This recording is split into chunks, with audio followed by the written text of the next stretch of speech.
My sister convinced my parents to give her my $25,000 college fund. She said, "You weren't using it anyway." I got it back, and left her reputation in ruins. So, growing up, I had a pretty average relationship with my dad. I'm Dean, by the way. My dad, Hank, was always a hard-working guy, a construction worker, a guy who knew his way around a hammer and nails. He'd spent his entire life pouring concrete, building houses, fixing roofs in the summer heat, working 60-hour weeks to make sure we always had food on the table. And trust me, he made sure I knew how hard he worked. He was a no-nonsense type, to say the least. He didn't care much for people who sat behind desks or did anything soft, as he'd call it. To him, if you weren't breaking a sweat, then you weren't doing real work. Growing up, I'd get the same speech every few months: "Work hard, son. Don't waste time on fancy dreams. You've got to find something practical, something that'll put food on the table." He wasn't trying to be mean, but he was set in his ways. And I learned early on that anything creative didn't fit into his view of the world. But here's the kicker: I loved art. I was that kid who'd rather spend hours drawing, painting, and creating things out of whatever supplies I could find. I saved up every penny I earned doing odd jobs so I could buy my own art supplies. I'd be sketching or painting while my dad was busy with a drill or hammer somewhere around the house, and I could tell he didn't like it. He'd say things like, "Drawing? Really?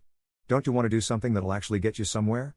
And I'd just sort of laugh it off because, well, I was a kid. When I hit high school, things got a little more intense. My dad had this idea that I'd follow in his footsteps, or at least pick some decent career like engineering, accounting, or business.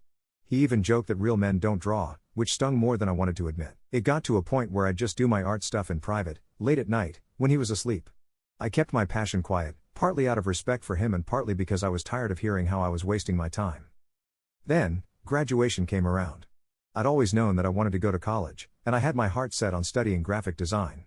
It wasn't exactly like being a painter or sculptor, but it was still creative and, from what I'd read, could actually be a stable career if I worked hard enough. But telling my dad about it? Yeah, that was a different story. I remember sitting at the kitchen table, trying to work up the courage to tell him what I wanted to do. So, I finally brought it up one night. I said, "Dad, I want to go to college, and I think I want to do something in design.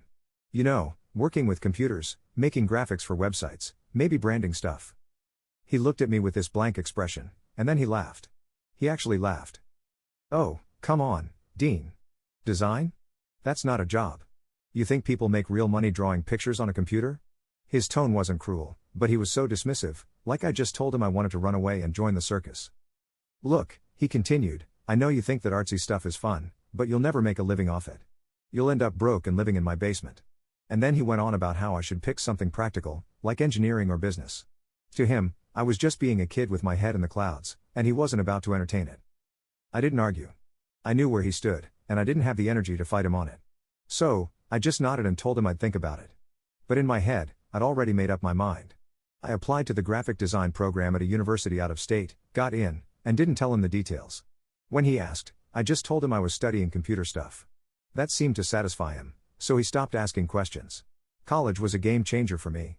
I took to my classes like a fish to water, and for the first time in my life, I was around people who understood me and appreciated what I was doing.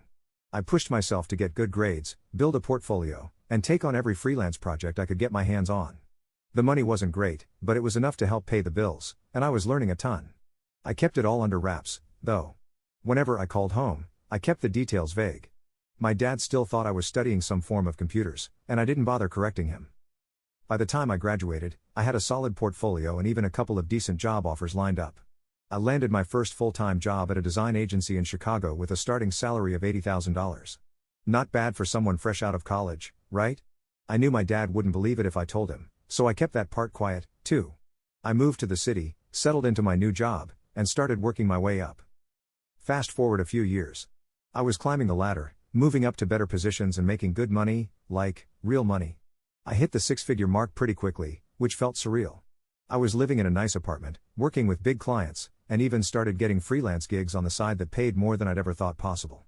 But even with all that success, I never told my dad how much I was making. I just let him keep thinking I was doing okay. Then, out of nowhere, I got a call from my dad one day. He sounded off, hesitant, which was unlike him. After some awkward small talk, he finally blurted it out. "Dean. I'm in trouble," he said, almost whispering. He explained that he'd taken out a second mortgage on the house years back. It was to cover some medical bills and other debts, and he'd been struggling to keep up with the payments ever since.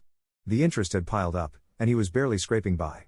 The bank was getting serious, and he was at risk of losing the house. Hearing this hit me hard. My dad was a proud man, the type who'd rather work himself into the ground than ask for help, so I knew he had to be desperate to even bring it up. And then he asked, "Can you lend me a little? Just enough to keep things afloat until I figure something out?" There was a long pause. I could feel all those years of frustration bubbling up inside me. Here was the man who'd mocked my dreams, laughed at my ambitions, and told me I'd never make it if I chose this path. And now he was asking for help. Part of me wanted to throw it all back in his face, to remind him of every cutting comment he'd made over the years. But instead, I took a deep breath and told him, "Dad, I'll handle it."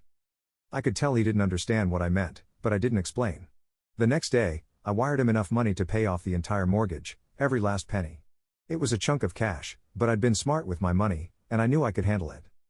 My dad called me a few days later. His voice cracked when he spoke, which threw me off. I'd never heard him sound emotional, not once in my life. My dad called me a few days later. I could barely recognize his voice. It was shaky, and for the first time in my life, he sounded humble. Grateful, even. The man who'd always seemed invincible and unbreakable now sounded small, unsure. "Dean.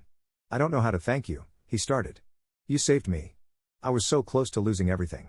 I never wanted to ask you for anything. I thought I could handle it, but you really came through." I just let him talk, feeling a mix of emotions. Part of me felt sorry for him, but another part of me felt that old sting.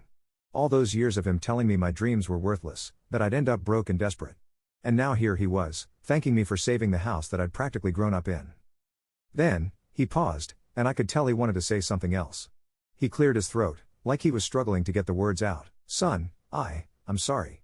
I know I wasn't supportive of your choices, and I didn't believe in you. But you proved me wrong. I'm proud of you, Dean.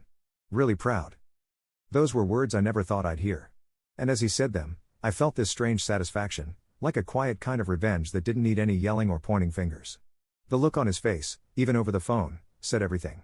I'd made it, on my own terms, and in a way that he could finally see and respect. But it wasn't just about the money.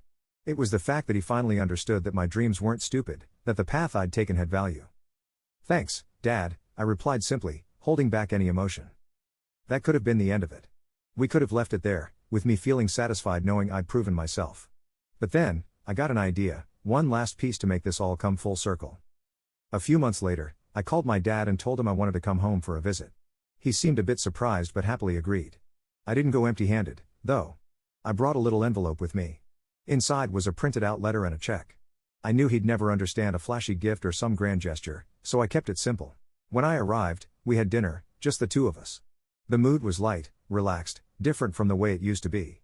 After we ate, I handed him the envelope, watching as he opened it up. First, he read the letter, which was short and to the point. I'd written, "Dad, I've done well for myself, and I'm proud of that. But I want you to know that my success is just as real as the work you've always valued. So here's something to make things a little easier. This is my gift to you because family takes care of each other. Love, Dean." He looked up at me, clearly moved, and then he pulled out the check. It was enough to cover not just his mortgage but all his debts. He'd never have to worry about money again. His eyes went wide, and he looked like he was about to argue, but I put up a hand to stop him. "Dad, I want you to have it. You spent your life working hard for me, even if you didn't always understand me. Consider this my way of paying it forward." And then, finally, I saw it, the realization in his eyes. He finally understood that I wasn't the failure he'd always thought I'd be. I was successful, and I'd done it in a way that he'd never imagined possible. This wasn't just about helping him out of a jam, this was about showing him, in no uncertain terms, that I'd won. That my path, as soft and artsy as he'd once thought it was, had gotten me further than he ever thought possible. He tried to thank me, but I could tell he was holding back tears. I'd never seen my dad cry, but in that moment, he was as close as he'd ever been. After that day, our relationship changed. He never questioned my career again, and he told everyone he knew about his successful designer son. He took pride in me, finally, but now he did it without that judgment. And that, to me, was the best kind of revenge I could have ever asked for.